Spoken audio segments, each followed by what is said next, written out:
for today video guys. So lalakarin natin yung papasok sa bahay namin. Yan.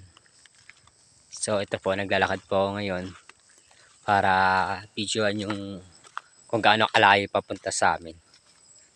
Yan guys. Lalakarin natin. Ayan.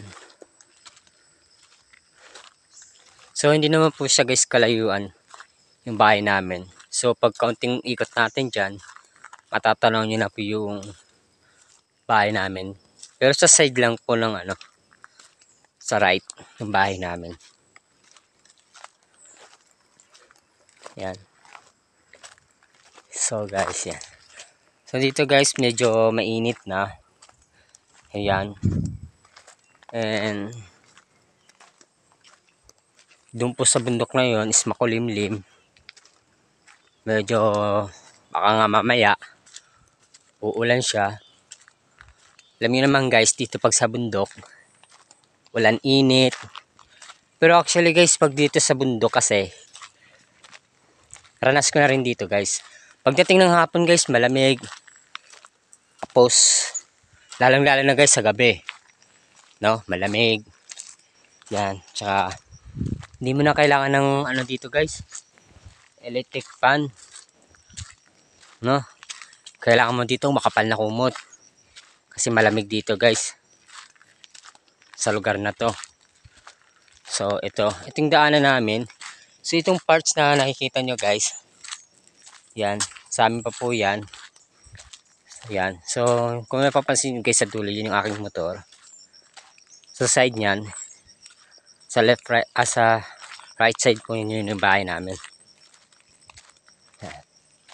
Kung nakikita nyo po, ayan. Yan yung mga kabundukan namin guys. Nakikita nyo ba? Ayan. So yan na yan. O diba? Nakikita nyo na guys. Yan. Ganito kalupit yung namin dito, lugar. Mataas to guys ha, mataas. So pag sa baba po niyan kasi, kanina pinicturean ko is karasada pa po yun dati. Ito, yan. Yan nga yung mamatalim sa amin. Yan. So yun yung bahay namin guys. So bababa ka lang dito. Yan. Tapos yun yung bahay namin. O walang kahirap-hirap guys ha. So yan. Malamig po yan dyan guys. Malamig. Yan. Diba? Mas maganda nga naninirahan ka sa bundok kaysa syudad. Pag sa syudad kasi guys, marami kang kailangang gawin. Pag hindi ka nagtrabaho, wala kang kikitain. Wala kang kakainin ng ulam. Wala ka lahat na mabibili.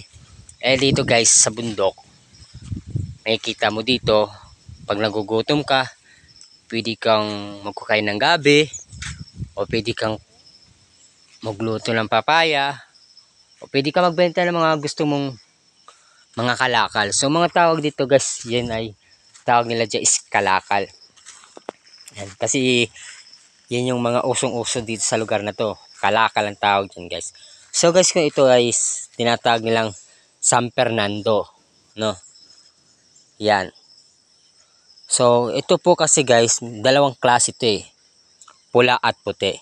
So guys, kasi yung pula, yun ay ginagamit yun guys sa yung ano ba yun? Yung ginagawa nilang basta yun na yun. Tapos ito guys, ito yung yung puti na gabi. Yan yun. Yun yung ginagawa nila.